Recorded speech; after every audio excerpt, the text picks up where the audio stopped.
Now, in this part, we are going to talk about the policies in Laravel.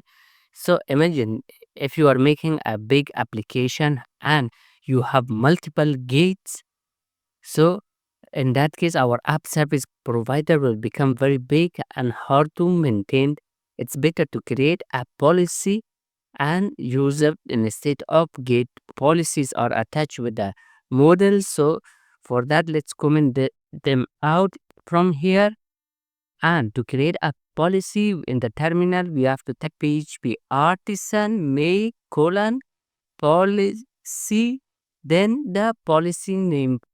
In our case, because we are want to create a policy for our students, so I will name it same as my student model. So in here, my student model name is student. So let's type as it is student. After that, policy with capital P, then dash dash model is equal to student. Enter.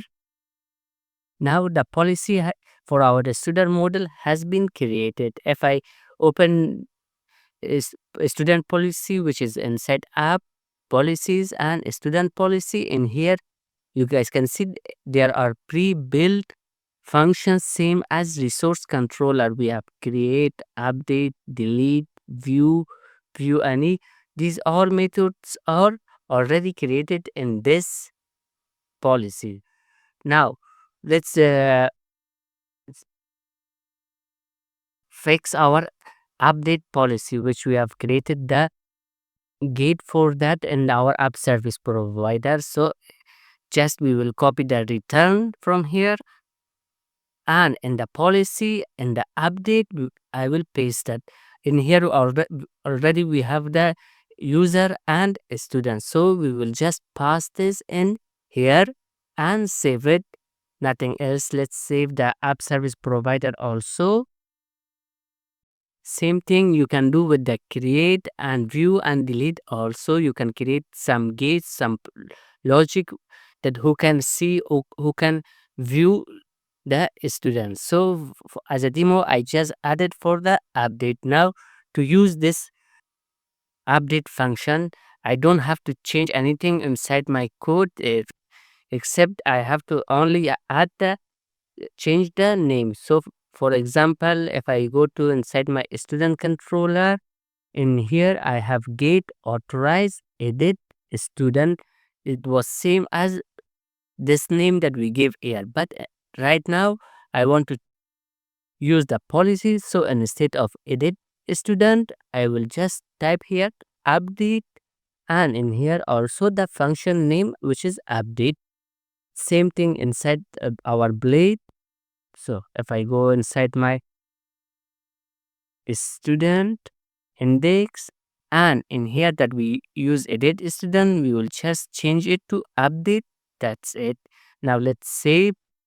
Let's go to our project and refresh. As you guys can see, nothing has changed. We still cannot see the edit and delete for other students, and only we can see the edit for our own student. Same, we cannot see the teacher as well. So for teachers, we have to also create a policy with the name of teachers or anything you want. So this is how we can create and use a policy.